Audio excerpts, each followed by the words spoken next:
આજનો સમય જ એવો છે કે કોઈ પર ભરોસો કરવો ખૂબ જ મુશ્કેલ છે. આવા સમયમાં કોઈ વ્યક્તિની આદત પાડવી અને તેના પર ડિપેન્ડન્ટ રહેવું એ ડિપ્રેશનનું કારણ બને છે. ક્યારે કોઈ વ્યક્તિની એટલી આદત ન પાડવી જોઈએ કે એ વ્યક્તિ આપણી લાઈફમાં ન હોય તો આપણે લાઈફ એન્જોય ન કરી શકીએ.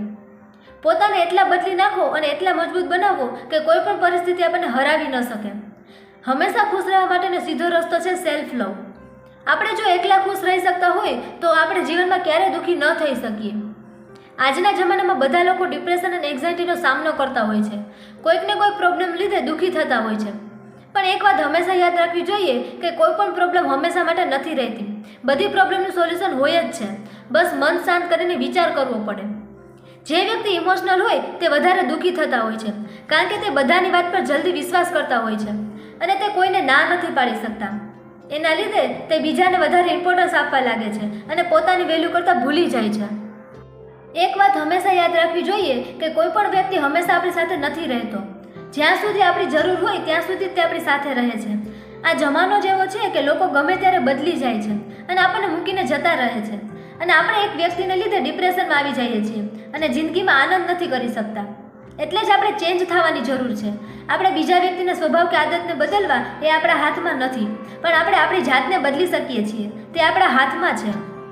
દુઃખ અને તકલીફો તો આવે, પણ આપણે એટલું સ્ટ્રોંગ બનવું જોઈએ કે દુઃખમાં પણ આપણે ખુશ રહી શકીએ. લોકોને થવું જોઈએ કે આને આટલું બધું દુઃખ છે તો પણ આટલું ખુશ કેવી રીતના રહી શકે છે. Just focus on your goal. જો લોકો બદલી શકે છે તો કિસ્મત શું ચીજ છે.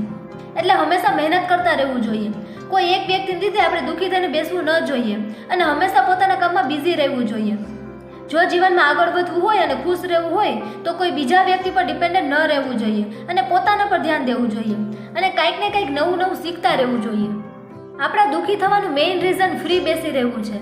આપણે કાંઈ કામ કર્યા વગર બેઠા હોય ત્યારે આપણને ખોટા વિચાર આવવા લાગે છે અને આ ઓવર થિંકિંગને લીધે આપણે દુઃખી થતા હોઈએ છીએ. એટલે ક્યારેય ખોટા વિચાર ન કરવા જોઈએ અને નવી નવી એક્ટિવિટીઝમાં બિઝી રહેવું જોઈએ. હંમેશા એકલા રહેવાની હિંમત રાખો, કેમ કે જરૂર નથી કે આજે જે આપણી સાથે છે તે આવતીકાલે પણ તમારી સાથે જ હશે. જો આ વાત સમજાઈ જાય તો જીવનમાં ક્યારેય દુઃખી ન થાય. ક્યારે કોઈ આપણી સાથે ખોટું કરે અથવા તો કારણ વગર આપણને ઇગ્નોર કરે તો દુઃખી થવાને બદલે તેમાંથી અનુભવ લેવો જોઈએ અને શીખવું જોઈએ કે કોઈ હંમેશા માટે આપણું નથી રહેતું.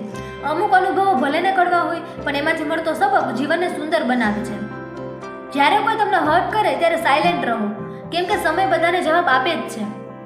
પોતાના મન પર કંટ્રોલ રાખવું જોઈએ. કોઈ પણ પરિસ્થિતિ હોય પણ આપણે આપણું મન શાંત રાખીને પરિસ્થિતિનો સામનો કરવો જોઈએ. કોઈ પણ વ્યક્તિ કાયમ રહેતું નથી, તેથી જ્યારે પણ તમને તક મળે ત્યારે તમે તમારા પોતાના માટે સમય કાઢો. આપણે કોઈ બીજા વ્યક્તિ સાથે આપણી કમ્પેરિઝન ન કરવી જોઈએ અને આપણી પાસે જે છે એમાં ખુશ રહેવું જોઈએ. કોઈ પણ પરિસ્થિતિ કાયમ માટે નથી રહેતી, એટલે દુઃખ આવે ત્યારે તેનો સામનો કરવો જોઈએ અને જીવનમાં આગળ વધવું જોઈએ. જો વિડીયો પસંદ આવ્યો હોય તો લાઇક એન્ડ શેર કરજો અને આવા જ મોટિવેશનલ વિડીયોઝ જોવા માટે મારી ચેનલને સબસ્ક્રાઇબ કરજો.